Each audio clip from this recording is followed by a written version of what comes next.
Good morning, students. I was discussing the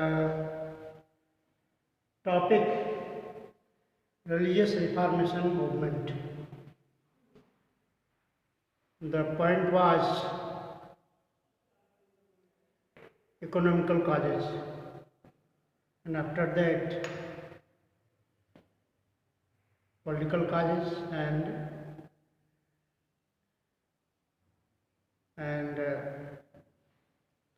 other causes which are very important. तो हम आर्थिक कारण पढ़ा चुके थे। आर्थिक कारण जिसमें कि अत्यधिक धन एकत्र होने के कारण, चूँकि रोमन कैथोलिक चर्च के लोग अत्यधिक धन की उगाही किया करते थे, यह अत्यधिक धन, अतुल संपत्ति, चर्च की अतुल संपत्ति ने लोगों में विद्रोह की भावना को उत्पन्न किया। यहाँ तक कि राजा के साथ साथ जनता भी राजा का सहयोग देने के लिए इच्छुक थी कि चर्च के पास जो अतुल संपत्ति है उसको कैसे प्राप्त किया जाए। इस प्रकार से चर्च और राजा के मध्य एक विद्रोह की भावना उत्पन्न हुई, जिसने संपूर्ण यूरोपीय समाज को आंदोलित कर दिया। इस प्रकार से इसका एक प्रमुख उदाहरण यह भी है कि कैथोलिक चर्च जो है संपूर्ण ईसाइयों से एक कर वसूला करती थी, जिसमें संपूर्ण ईसाइयों को अपनी आमदनी का 10% भाग देना पड़ता था, और वह टैक्स जो है सीधे जो है रोम को चला जाता था। तो रोम को जो टैक्स चला जाता था, जो अपार धन संपत्ति पोप के पास इकट्ठा हो रही थी, उसको जो है धर्म सुधार के कार्यों में खर्च किया जाना था। लेकिन वह धर्म के कार्यों में खर्च न होकर के जो है इन धर्माधिकारियों की शान शौकत तथा विलासिता में खर्च हो रहा था। इस कारण से साम्राज्य के अंतर्गत साम्राज्य में राजा ने ईसाई धर्म की उस कैथोलिक चर्च की उस गलत नीतियों का विरोध किया, और संपूर्ण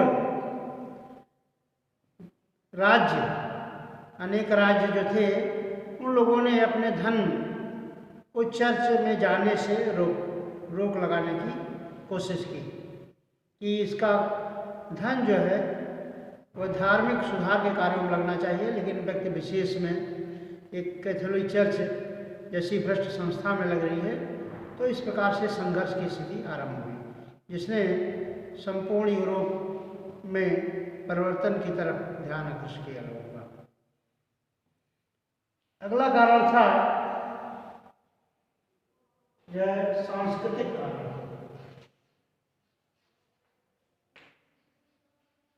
कल्चरल कॉजेस।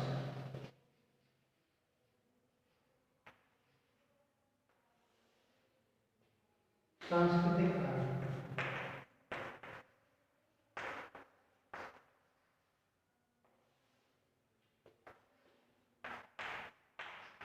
और इसके बाद कारण है तात्कालिक कारण।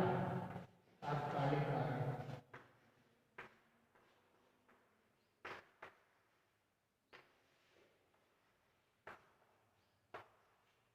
इमीडिएट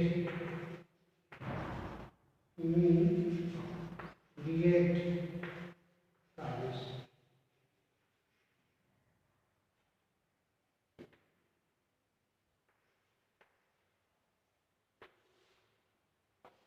आज हम दो आधारों पर अध्ययन करेंगे।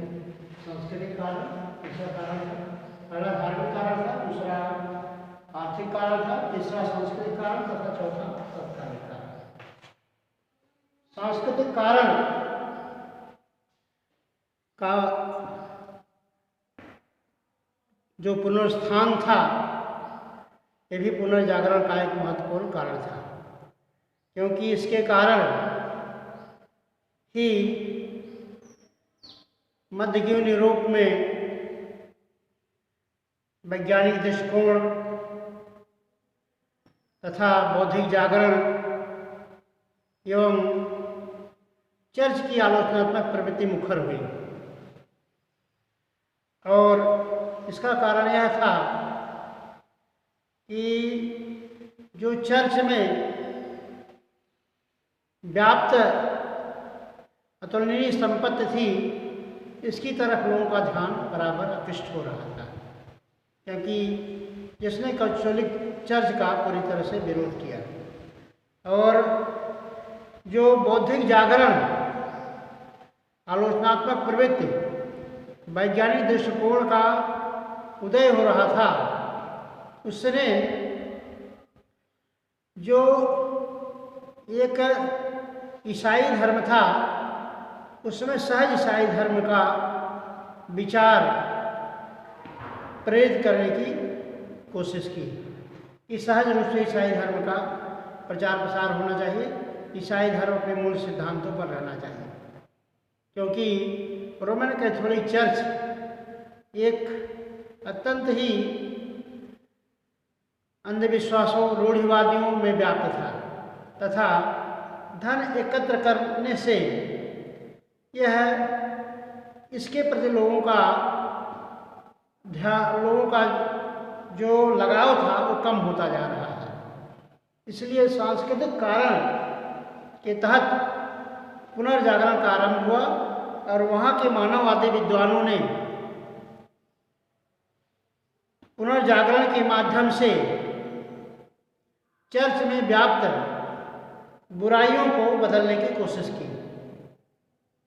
इन मानववादी विद्वानों ने चर्च में व्याप्त बुराइयों की घोर निंदा की तथा यह कोशिश किया कि रोमन कैथोलिक चर्च अपने सहज ईसाई, अपने जो कैथोलिक चर्च की विचारधारा को त्याग करके सहज ईसाई धर्म की विचारधारा की तरफ उन्मुख हो। इन विचारवादियों ने, इन मानवतावादी विद्वानों में एक विद्वान इरेस्मस था। इरेस्मस नामक विद्वान मानववादी विद्वानों में विद्वान जो है इरेस्मस था, जिसने पुनर्जागरण के माध्यम से चर्च में व्याप्त बुराइयों की घोर निंदा की। इन्होंने अपनी प्रसिद्ध पुस्तक द प्रेज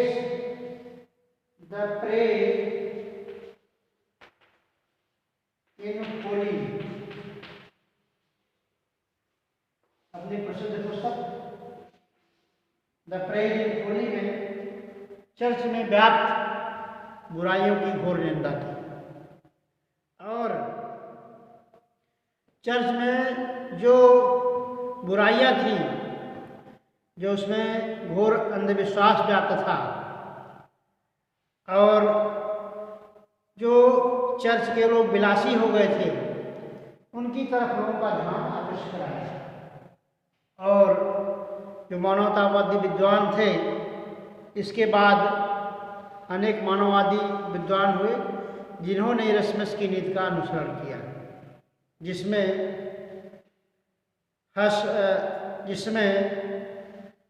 टॉमस मोर तथा अनेक अन्य विद्वान पैदा हुए।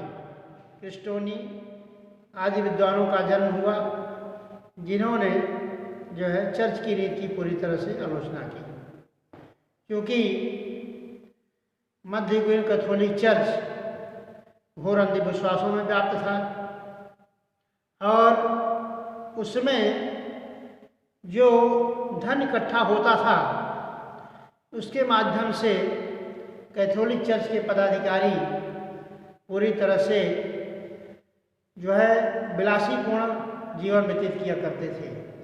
तो धर्म के विरुद्ध एक आंदोलन था जिसने विभिन्न विद्वानों को जिसमें विभिन्न विद्वानों का उद्भव हुआ। इन विद्वानों ने उन मानवतावादी विद्वानों से प्रेरणा लेकर के चर्च में व्याप्त बुराइयों को पूरी तरह से परिवर्तित करने की कोशिश की और इसमें अनेक विद्वान पैदा हुए जिन्होंने जो है रोमन कैथोलिक चर्च में व्याप्त जो अंधविश्वास था, जो रूढ़वादी परंपरा थी, उसको बदल डाला।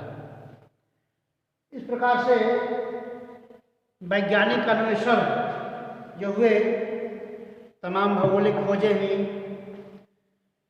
बारूद का आविष्कार हुआ, विज्ञान की प्रगति हुई जिसने पुनर्जागरण की दिशा में एक कदम बढ़ाया। इन वैज्ञानिक दृष्टिकोणों ने, जो वैज्ञानिक हर चीज़ को वैज्ञानिक दृष्टिकोण पर खरा उतारा गया, क्योंकि यह माना गया कि हर चीज़ वैज्ञानिक दृष्टिकोण पर तर्क और सत्य की कसौटी पर सही है तो वही विचार सत्य है। और अंधविश्वास, रूढ़वादी परंपरा जो कि रोमन कैथोलिक चर्च के अंतर्गत व्याप्त था, जिसने धर्म का भय दिखाकर लोगों को अपना मत मानने के लिए बाध्य किया था, धीरे धीरे लोग उससे ऊब करके नई परंपरा की तरफ उन्मुख हो रहे थे।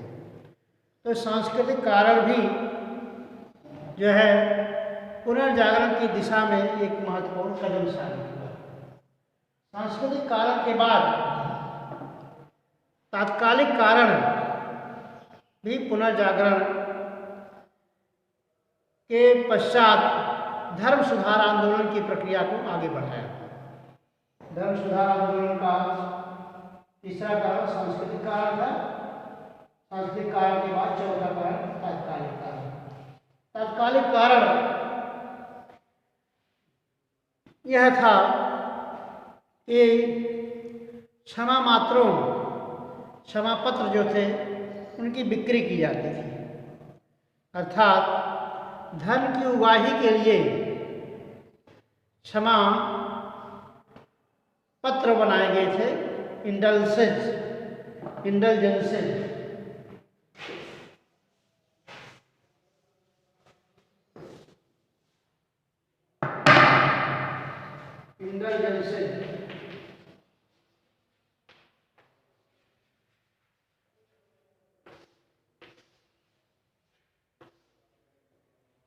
धर्म सुधार आंदोलन का तत्कालिक कारण क्षमा पत्रों की बिक्री थी। क्षमा पत्रों की अंधाधुंध बिक्री थी। क्षमा पत्र ऐसे पत्र होते थे जिसके माध्यम से कोई भी व्यक्ति पाप करने से बचता था। अर्थात अगर कोई व्यक्ति भूल से किसी पाप को कर भी देता था तो उसे प्रायश्चित करने के लिए क्षमा पत्र खरीदना होता था और उन क्षमा पत्रों के माध्यम से वह काफ़ी प्रायश्चित करता था। और इसके पश्चात चर्च की संस्था है देखती थी कि वास्तव में यदि उसके पत्र का, यदि उसके पाप का प्रायश्चित पूरा हो चुका है तो क्षमा प्रदान कर दिया करती थी,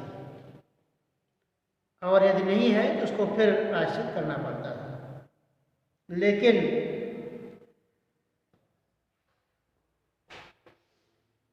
पश्चातवर्ती विचारधारा के अंतर्गत क्षमा पत्रों का अंधाधुंध विक्रय किया गया। उसमें एक शासक ऐसा हुआ जिसने खुलेआम क्षमा पत्रों की बिक्री का आदेश दे दिया, जिसका नाम था लियो दसम। लियो दसम जो है, लियो दसम हुआ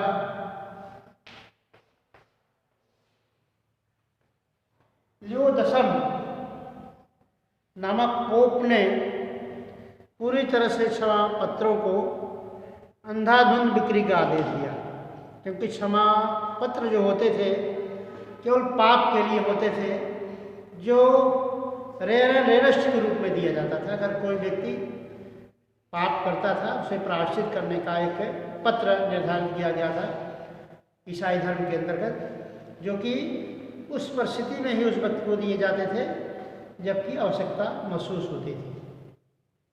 और वास्तव में जब वह व्यक्ति प्रायश्चित कर लेता था, उसके पाप का हरण हो जाता था, तो उसे चर्च जो है क्षमा प्रदान कर दिया करते थे। लेकिन लियो 10 जो ईसाई धर्म का पोप था, इसने अंधाधुंध इंडल्जेंस की बिक्री करने का आदेश दिया, इंडल्जेंस की बिक्री करने का आदेश दिया।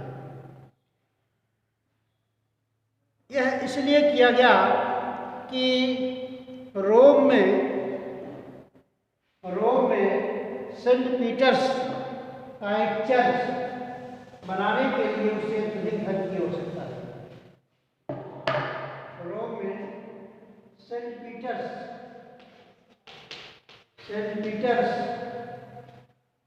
का चर्च बनाने के लिए जो है अत्यधिक धन की आवश्यकता थी।